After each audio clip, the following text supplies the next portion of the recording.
আমি আপনাদেরকে একজন সফল ব্যক্তি সম্পর্কে বলতেছি। জুলাইবিস রাদিয়াল্লাহু আনহু ছিলেন কালো মানুষ। কেমন? তো কালো, খুব উচ্চ বংশের না, ঠিক আছে?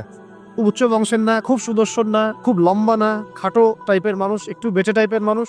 টাকা পয়সা একদমই নাই, একদমই টাকা পয়সা নাই, বংশমর্যাদা এইসব দিক থেকে তাকে আন্ডার স্টিমেট করা হয় আর কি।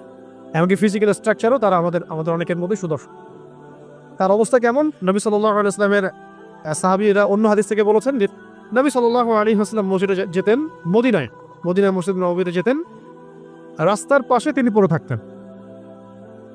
ধরেন আমরা মসজিদে হেঁটে আসতেছি, রাস্তার পাশে একজন বসে আছেন, গায়ের জামা কাপড় খুব একটা উন্নত না, ছেঁড়া, তসবিহ নিয়ে জিকির করতেছেন। আপনি কি খুব ফোকাস করবেন তার দিকে? করবেন না কিন্তু। মানুষ তার দিকে ফোকাস করে না খুব একটা, যাওয়া আসা করে, সে পড়ে থাকে। কেউ খাবার দিলে খায়, না দিলে খায় না। এইভাবেই তার দিন যাচ্ছে। কোথাকার ঘটনা এটা? মদিনায়, হিজরতের পরের ঘটনা।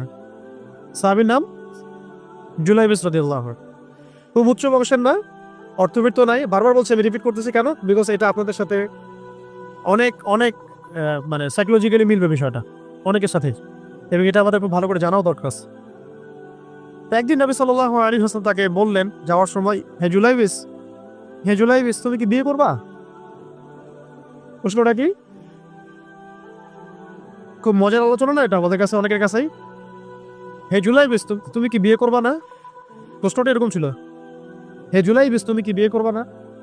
উনি তো আকাশ থেকে পড়লেন, ইয়া রাসূলুল্লাহ, আমাকে কে বিয়ে করবে? আমার না আছে ছেঁড়া সুরত, না আছে আমার বংশমর্যাদা, না অর্থবিত্ত, আমি কিভাবে বিয়ে করব? কে মেয়ে দিবে আমাকে? কে আমাকে মেয়ে দিবে? তো ওদিন নবী সাল্লাল্লাহু আলাইহি ওয়াসাল্লাম চলে গেলেন, কিছু বললেন না। পরের দিন আবার বললেন, ইয়া জুলাইবিস, আলা তাতাজাওয়াজ, তুমি কি বিয়ে করবা না? একই উত্তর, ইয়া রাসূলুল্লাহ, আপনি গতকালকে এক কথা বললেন, আবার বলতেছেন বিয়ে করবেন, আমাকে কে বিয়ে করবে? তৃতীয় দিন নবী সাল্লাল্লাহু আলাইহি ওয়াসাল্লাম আবার বলে, আলা তাতাজাওয়াজ ইয়া জুলাইবিস, তুমি কি বিয়ে করবে না হে জুলাইবিস? তিনি এবার বলছেন, আপনি কি আমার সাথে অস্বীকার করতেছো? আমাকে কে বিয়ে করবে? তো নবী সাল্লাল্লাহু আলাইহি ওয়াসাল্লাম বললেন যে অমুক আনসারী সাহাবীর বাসায় যাও। অমুক আনসারী সাহাবীর বাসায়, আনসারী সাহাবী কারা? যারা মুহাজির সাহাবীদেরকে আশ্রয় দিয়েছে। অমুক আনসারী সাহাবীর বাসায় যাও, সেখানে একজন বিবাহযোগ্য নারী আছে, মেয়ে আছে, তাকে গিয়ে বলো যে আমি রাসূল সাল্লাল্লাহু আলাইহি ওয়াসাল্লামের পক্ষ থেকে আমার বিয়ে প্রস্তাব নিয়ে আসছি। তিনি গেলেন, যাওয়ার পরে বললেন যে আমাকে প্রস্তাব সহ পাঠানো হয়েছে। মেয়ের বাবা আর মায়ের রিয়াকশন ছিল অনেকটা সাধারণত যা হয় তেমন আর কি। তুমি বিয়ের প্রস্তাব নিয়ে আসছো, তুমি কি খাওয়াবা মেয়েকে? কোথায় রাখবা? তোমার তো নিজের কোনো থাকার জায়গা নাই। প্রশ্ন কিন্তু যুক্তি কি? আমি মেয়ে তো বাবা, আমিও তো এই প্রশ্নই করবো নাকি? প্রশ্ন করবেন না? আপনার মেয়ে থাকলে এভাবে প্রশ্ন করবেন তো আপনি। তারাও সেই প্রশ্ন করলেন, এমনকি এক পর্যায়ে রিফিউজ করে দেওয়া হলো, না এগুলো পসিবল না। এই কথাগুলো, কনভারসেশনগুলো ভিতর থেকে শুনছিলেন সেই মেয়ে নিজেই, আনসারী সাহাবী, মদিনার আনসারী মেয়ে। মদিনার আনসারী মেয়ে কিন্তু অনেক সুদর্শনী, তৎকালীন সময় গেছে, উচ্চ বংশের, সুদর্শন, খুবই এলেম বলা হতেন তারা, হিপস ক্ষমতা খুব থাকতো, খুবই জজবাওয়ালা, জিহাদের মাঠে একদম যুদ্ধ করেছেন তারা। একদম নবী সাল্লাল্লাহু আলাইহি ওয়াসাল্লামের আশেপাশে ছিলেন। উহুদের সময় একজন আনসারী সাহাবী ছিলেন, মহিলা সাহাবী, উম্মে আমারা তীর ছুঁড়েছেন নবী সাল্লাল্লাহু আলাইহি ওয়াসাল্লামের পাশে। তো ওনারা কিন্তু খুবই গায়রতওয়ালা মানুষ। তিনি বলছেন, হে আমার বাবা মা, এই প্রস্তাব কে পাঠিয়েছে? নবী সাল্লাল্লাহু আলাইহি ওয়াসাল্লাম। যে প্রস্তাব রাসূল পাঠিয়েছেন সেটাকে কিভাবে তোমরা ডিনাই করো? আমি জুলাইবিসকে বিয়ে করব। কে বলছেন এটা? আমি পুরো অ্যাসিস্ট্যান্ট খুঁজে এরকম একটা আনসারী সাহাবীর মতো মেয়ে আমাকে দিতে পারবে? ইল্লা মাশাআল্লাহ, হইতে পারে ইল্লা মাশাআল্লাহ। তো ওই মেয়ে নারী সাহাবী, তিনি রাজি হলেন। এবার শোনেন, এবার বিয়েও হলো, মাশাআল্লাহ, বাসর হলো, এবং সকালবেলা আওয়াজ হচ্ছে, মদিনার চারপাশে এলান হচ্ছে যে হে মুসলিমরা, সবাই বের হও, ইহুদিদের সাথে যুদ্ধে আমাদেরকে খায়বারে যেতে হবে। ইহুদিদের সাথে যুদ্ধে আমাদেরকে খায়বার আক্রমণ করতে হবে। নবী সাল্লাল্লাহু আলাইহি ওয়াসাল্লাম তোমাদেরকে আদেশ করেছেন। এটা কিন্তু হুদাইবিয়া সন্ধির পরের ঘটনা। আর ইহুদিদের সাথে আমাদের বেশ কয়েকটা যুদ্ধ হয়েছে, বনু কুরাইজার সাথে, বনু কাইনুকার সাথে, বনু নাজিরের সাথে, এবং ফাইনালি খাইবারে এদের সাথে। তো জুলাইবিস রাদিয়াল্লাহু আনহু বের হয়ে গেলেন যুদ্ধের জন্য। এবং খায়বারের যুদ্ধ হলো, খায়বার অবরোধ করা হলো এবং খায়বার যুদ্ধের বিশাল হিস্ট্রি আছে, আপনারা পড়ে নিন, লম্বা কথা। এই খায়বার দুর্গ জয় হয় এবং এই দুর্গ পুরো জয় করতে, সবগুলো দুর্গ জয় করতে মোট 12 থেকে 16 জন মুসলিম সাহাবী শহীদ। 12 থেকে 16 জন বা 18 জনের মতো এই ফিগার, এইটুকু 12 থেকে 16 বা 18, এতটুকু এত এত কম সংখ্যক সাহাবী শহীদ হয়েছেন খায়বার যুদ্ধ জয়। আর ইহুদিদের তো বহু ইহুদি মারা গেছে। এবং খায়বার বিজয়ের পরে মুসলিমদের আর্থসামাজিক যে অবস্থান, মানে টাকা পয়সা, ল্যান্ড, গনিমতের মাল প্রচুর বেড়ে গেছে। এখন নবী করিম সাল্লাল্লাহু আলাইহি ওয়াসাল্লাম শহীদদের লাশ তালাশ করছে, কোথায় কোথায় শহীদরা আছে, তাদের মানে কবরস্থ করার প্রসেসিং হবে। উহুদ যুদ্ধেও তো হয়েছে না, ওই রকমই প্রত্যেকটা যুদ্ধেই তো এটা হতো। লাশগুলো তালাশ করতে করতে করতে করতে করতে একটা কর্নারে গিয়ে তিনি দেখলেন সেখানে জুলাইবিস রাদিয়াল্লাহু আনহুর লাশ পড়ে আছে। কার? জুলাইবিস রাদিয়াল্লাহু আনহুর লাশ পড়ে আছে, যার ব্যাপারে আমি গল্পটা বলছি আর কি। এবং তার গায়ে অসংখ্য তরবারের দাগ, ক্ষতবিক্ষত অবস্থার, এবং তার আশেপাশে মোট 1 2 3 4 5 6 7 8 9 জন ইহুদির লাশ পড়ে আছে।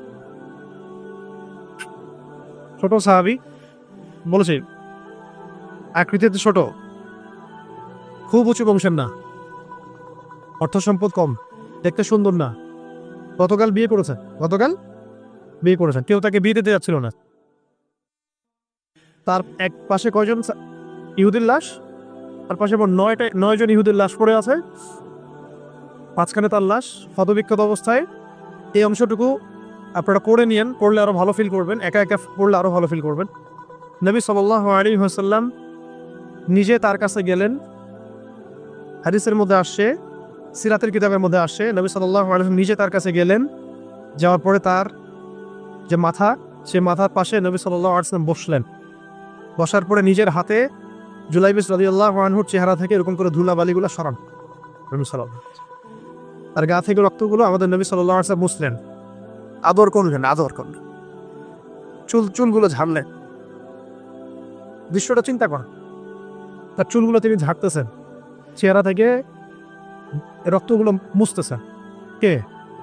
নবী সাল্লাল্লাহু আলাইহি ওয়াসাল্লাম তার চেহারা ধুলাবালিগুলো মুছতেছেন। নিজের এই পায়ের মধ্যে, উরুর মধ্যে তার মাথাটাকে নিয়ে এসে রাখি নবী সাল্লাল্লাহু আলাইহি ওয়াসাল্লাম। রাখার পর এভাবে আদর করতেছে। আর এরপর উপরের দিকে তাকালেন, তার জন্য তো দোয়া করলেন, উপরের দিকে তাকালেন, তাকে চোখ নামাই নিলেন। সাহাবায়ে কেরাম তো আশেপাশে আছেন অনেকেই, বললেন যে ইয়া রাসূলুল্লাহ, আপনি এমনটা কেন করলেন, চোখ নামাই নিলেন কেন? তখন তিনি বললেন যে আমি দেখলাম যে জান্নাতের হুরদের মধ্যে অসংখ্য হুর ছুটে আসতেছে, কে জুলাইবিসকে আগে বরণ করবে তার জন্য।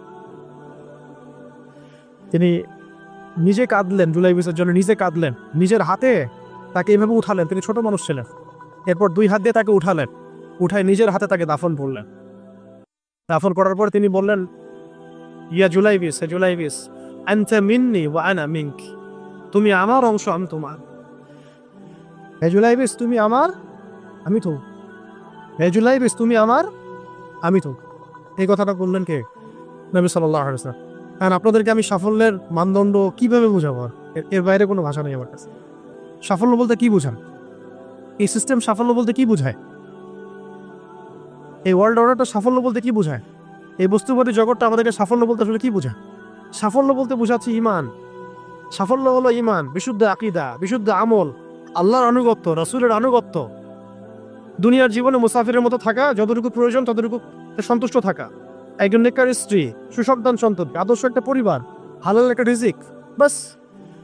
ইসলামের জন্য দাওয়াত, তাবলীগ, মেহনত, দিন প্রতিষ্ঠার চেষ্টা, প্রয়োজনীয় জিহাদ, প্রয়োজনীয় শাহাদাত।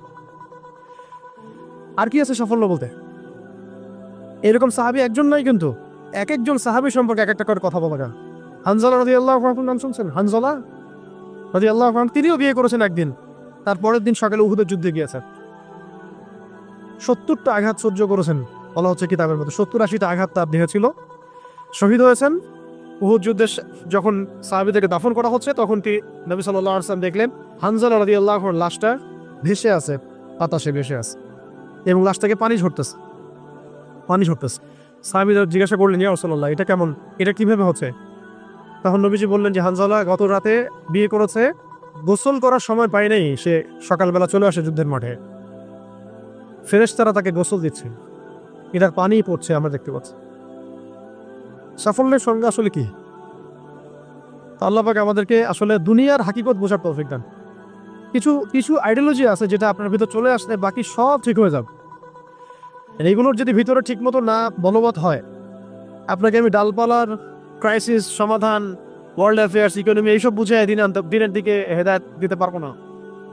কিছু বিষয় ভিতর থেকে আসতে হবে, যে আগে আপনাকে হাকিকত বুঝতে হবে আসলেই দুনিয়া কি, আখেরাত কি, গন্তব্য কোথায়, কোত্থেকে আসছি, কোথায় যাব, কোত্থেকে আসছি, আমরা যাব কোথায়, কোত্থেকে আসছি, যাব কোথায়, মাঝখানের সময় আমার কাজ কি, কে আমার নবী, কি আমার দিন, আমার দিনের মৌলিক বিষয়গুলো কি, দিনের ইলম কি, আমল সালেহ কি, দিন প্রতিষ্ঠার মেহনত কাকে বলে, কি কি করলে আল্লাহ পাক আমাকে কালকে আমাদের মাঠে নবীদের, শহীদদের, সিদ্দিকদের সাথে হাসর করাবেন।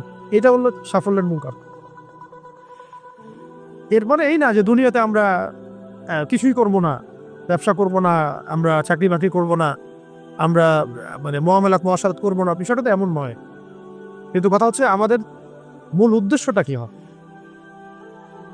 স্ত্রী সন্তান তো আমাদেরও আছে, কেন আপনি তাদের ভরণ পোষণ দিবেন, কেন তাদেরকে আপনি বড় করবেন সুন্দর করে?